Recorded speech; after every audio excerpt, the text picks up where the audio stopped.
નમસ્કાર મિત્રો, અમારી ચેનલમાં તમારું સ્વાગત છે। મિત્રો, મુંબઈના ગેટવે ઓફ ઇન્ડિયાની એલિફન્ટા ત્યારે જરીલી બોટને અકસ્માત નડ્યો હતો, જેમાં 3 નૌસૈનિકો સહિત 13 લોકોના મોતના સમાચાર મળી રહ્યા છે। બોટમાં સૌથી વધુ મુસાફરો સવાર હતા।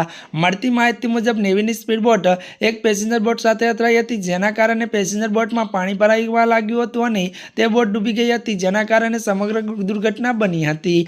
પોલીસ અધિકારીઓના જણાવ્યા અનુસાર બોટ મુંબઈ નજીક એલિફન્ટા ટાપુ તરફ જઈ રહી હતી, પરંતુ તે ઓણ નજીક પલટી ગઈ હતી।